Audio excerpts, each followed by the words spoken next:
la idea de esta presentación era básicamente hablar de un tema que va mucho más allá de lo mío como traumatólogo, un tema que son cosas que uno escucha rutinariamente en la consulta y de las cuales la verdad que como médico uno más de las veces no tiene mucha idea de qué responderle al paciente. Partimos con la artrosis y deporte, ¿ok? No estoy hablando de muchos años atrás, estoy hablando del año 93, donde aparece este estudio que se citaba mucho, que decía que los atletas de edad media con entrenamiento intenso aumentan el riesgo de artrosis de cadera. En base a eso, el deporte era malo, ¿ya? Ese trabajo se usó como argumento para disminuir o para no recomendar deportes que presentaran impacto. Finalmente llegamos al año 2003 y pasa a ser un trabajo como ya de peso un poquito irrefutable, ¿ya? Y que el trabajo como en el que se basan la mayoría de las recomendaciones actuales.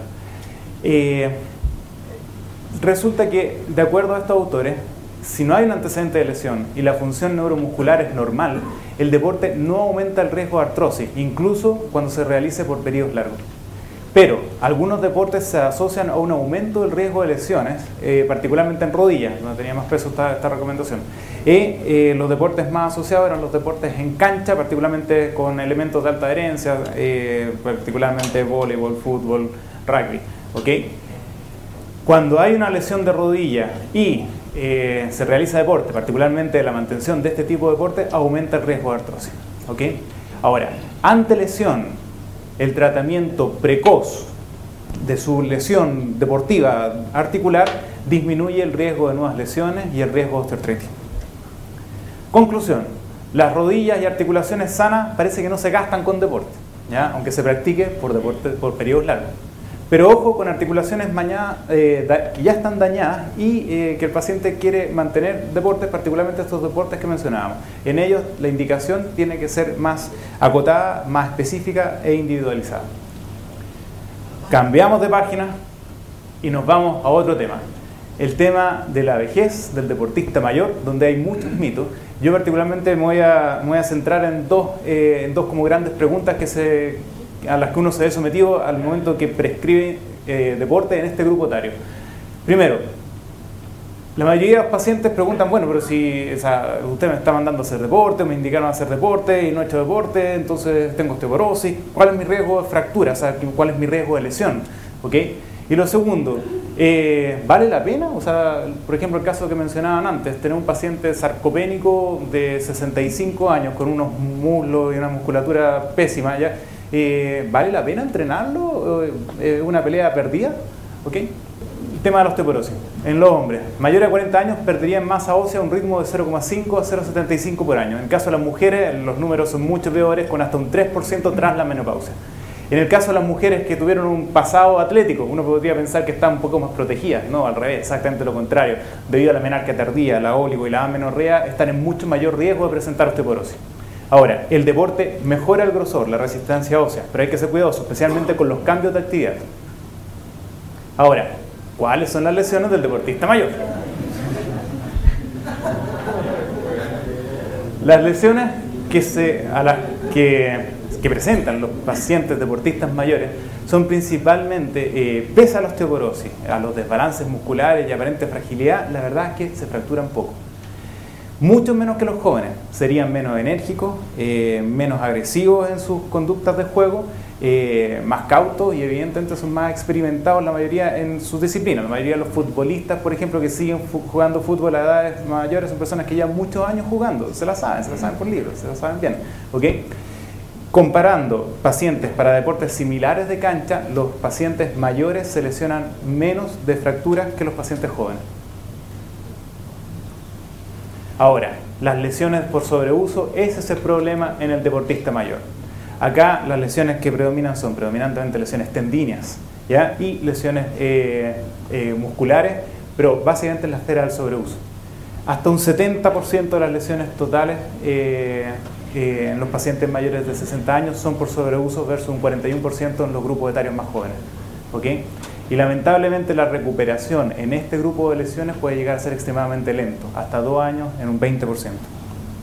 La sarcopenia, ¿qué tan irreversible es? Trabajo sumamente mencionado, tradicionalmente se pensaba que el máximo muscular era a los 30 años y venía una cosa fatídica donde todo venía mal, donde luego el sobre los 50 años bajaba la cantidad de músculo en un 15% por década y luego un 30% sobre los 70 años. Sin embargo, se ha demostrado que el ejercicio regular intenso puede atenuar, y esta es la gracia, e incluso revertir esto hasta la octava década. Conclusión, en esto de deporte en el adulto mayor. Los deportistas mayores se fracturan relativamente poco, en contra de lo que uno podría pensar, pese a la osteoporosis, pese a la fragilidad, pese al desbalance de coordinación y otros elementos. Sufren mucho más lesiones por sobrecarga, y ese es el punto donde tenemos que ser particularmente cautos en la indicación. La sarcopenia es mitigable con el ejercicio, no es una batalla perdida. Y ojo con los cambios bruscos de rutina. Hablemos ahora de elongación y calentamiento. Acá está buscando una imagen que uniera ambos conceptos en forma clara y me parece adecuada, ¿ya? Acá, a ver, en forma intencional omití todas aquellas revisiones y cosas que hablaran de deportistas de extrema elite. Hace muchos años salieron trabajos de la NBA que eran pacientes que son personas distintas a todos los que vemos acá y a la mayoría de los pacientes que nosotros vemos. Esos trabajos quedan fuera porque la verdad es que no representan lo que la mayoría de los pacientes son, ¿ya? Todos supimos que elongar y calentar era bueno, y ahora vienen y nos dicen que no sirve, ¿ya? Que empeora el desempeño en carrera corta, que empeora el pic de potencia máximo, que empeora todo. Todo empeora con la elongación, y los calentamientos no servirían para nada. Esa ha sido la tendencia de todas las revisiones de los últimos años. Bueno, vamos a leer un poquito lo que es la letra chica. Este trabajo, del 2006, se trata de una revisión de las principales revistas del año 66 al 2005. Solo humanos, incluían todos los trabajos, excluían todos los trabajos con ratones, conejos, etcétera, ¿ya? Y ellos hablaban de que para considerar lo que es calentamiento tenía que incluir, independiente o no, ejercicios de elongación, algún ejercicio como que aumentara la actividad cardiovascular durante un periodo de tiempo. Así de abajo, ¿ok? Solo trabajo en inglés, así que queda fuera la acta escandinava, los trabajos en portugués, los trabajos japoneses, ¿ok? Finalmente, sus criterios estadísticos de inclusión fueron súper rigurosos y solo 5 estudios reunían las características de calidad. 3 de ellos sugerían una importante disminución de lesiones y 2 de ellos sugerían que el calentamiento previo no disminuía las lesiones en forma significativa. La conclusión de este trabajo es que la evidencia es insuficiente, ¿ya? Este es un trabajo que todavía no ha sido publicado, está para publicación ahora, ¿ya?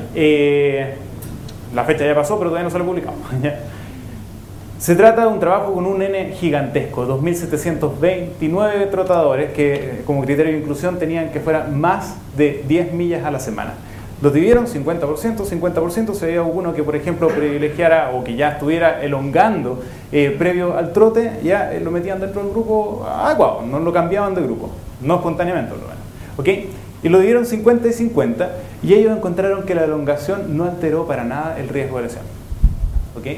Ahora, sí se asoció mayor lesión el peso, la historia de lesión en los meses previos y curiosamente los que se cambiaban. Resulta que muchos pacientes cambiaron de grupo al ver que sus compañeros o otras personas pasaban de no elongar, ellos partían trotando inmediatamente y decían, uy, chuta, bueno, ya también empezaban a elongar, ellos sí se lesionaban más. Por eso la recomendación es que, pese a que la elongación antes del trote no previene lesiones, aquellos que hacían elongación típicamente previo a su práctica deportiva, sigan haciéndolo. Conclusión, recomendada por mucho, acá estoy hablando de calentamiento y elongación, por algo se va. Yo creo que hay que ser cuidadoso, yo creo que hay cosas que no hemos podido mostrar, más que no sirvan, es distinto el concepto. Estudios incluyen población predominantemente joven y de muy alto nivel. Si a mí me hacen correr, no sé, un sprint de 100 metros ahora y saltar 4 vallas, voy a llegar, no sé, pésimo, desgarrado entero, y por lo menos creo que para mí dar un par de vueltas, hacer un pequeño calentamiento, a mí me serviría, ¿ok? Posiblemente debamos ser más deporte específico, y la mayoría de estas revisiones meten todo dentro de un mismo saco. Yo creo que ese es uno de los problemas grandes que tienen las revisiones, ¿ya? La elongación estática predeporte parece no recomendable, incluso parece deleteria, porque no tiene nada que ver con la elongación a momentos distintos del deporte, ¿ok? Y el calentamiento específico parece recomendable, y hay algunos trabajos que tienen peso y que han demostrado disminución de lesiones, ¿ya? Pero en todo caso la evidencia es insuficiente. Y ahora, y con esto terminamos, los famosos zapatos tonificadores. ¿Ok? Muchas marcas salieron, de acuerdo a Reebok, 28% más de activación del glúteo máximo, 11% más de los isquiotibiales. Este es el modelo MBT, que mejoraba la postura, mejoraba la circulación, endereza la espalda, endereza la musculatura abdominal, eleva los cachetes, ¿ya? Disminuye la celulitis y tonifica los muslos, ¿ya? Afirma las pantorrillas, ¿ya? Bueno, si tanta cosa maravillosa hay, por algo será. Trabajo. La mayoría de los trabajos que había al respecto tenían algún conflicto de interés con las empresas. Bueno, sale un trabajo encargado por esta asociación a esa universidad, ¿ok? Donde lo que hacen es que agrupan a 12 mujeres, ¿ya? Realizan una pauta de ejercicio de 12,5 minutos con cada uno de los distintos modelos de zapatillas que proponían estos efectos benéficos, ¿ok? Evaluaron consumo máximo de oxígeno, frecuencia cardíaca, electromiografía de superficie, para ver si era verdad esto de la activación más grande o más intensa de los grupos musculares, de varios grupos musculares, así que un estudio bien hechito. Los resultados, lo siento, nada significativo, ¿ya? Ninguna diferencia significativa, una pequeña tendencia en el modelo más pesado, mayor actividad muscular, pero atribuible posiblemente al peso del elemento más que a la zapatilla misma.